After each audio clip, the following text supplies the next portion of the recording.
আমি chicken sausage tangy বানাচ্ছিলাম। প্রথমে ক্যাপসিকামগুলো কেটে নিলাম, তারপর মাশরুমগুলোকে কেটে নিলাম, পেঁয়াজগুলোকেও একদম সেম অ্যাজ ইট ইজ ছোটো ছোটো করে কেটে নিলাম।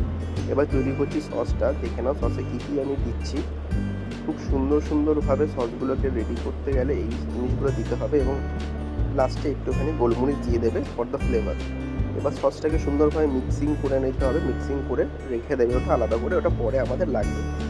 এই সসেসগুলোকে এবার কেটে নিলাম। সসেসগুলো তোমরা যে কোনো কোম্পানির নিতে পারো, আমি শুধু দেখালাম। এবং সসেসগুলো সুন্দর করে কেটে নিয়ে সাইড করে রেখে দাও। এবার আমি দেখিয়ে দিলাম কী কী উপকরণ লাগছে এই রান্না তৈরি করতে। কড়াইটা গরম করে সাদা তেলটা ঢেলে দিলাম এবং সসেসগুলো এর মধ্যে হালকা করে একটু ফ্রাই করে নিলাম। হালকা ফ্রাই হয়ে যাওয়ার পর সসেসগুলো তোমরা একটা পাত্রের মধ্যে তুলে নেবে।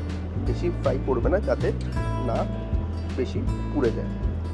আদা কুচিগুলোকে দিয়ে দেওয়ার পর হালকা করে তেলের মধ্যে একটু ব্রাউন ব্যাপারটা আসা পর্যন্ত ওয়েট করবে।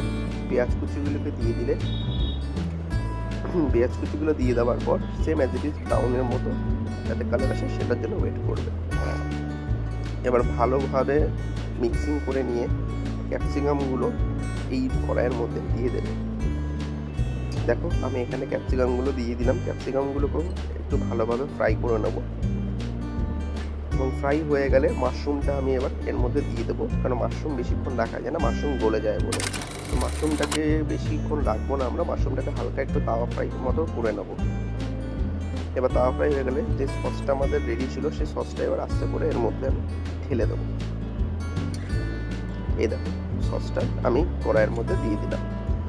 সসটা দেওয়ার পরও সেম অ্যাজ ইট ইজ, যেহেতু মাশরুম আছে বেশিক্ষণ আমরা এটাকে টস করবো না, কারণ মাশরুম নাহলে গলে যাবে।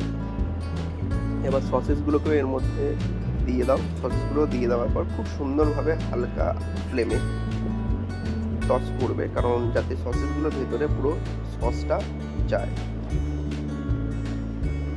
হালকা উনুনে সসেসগুলো টস করার পর দেখো ট্যাঙ্গি একদম মতো ফ্লেভারের ready chicken sausages tangy. Tata.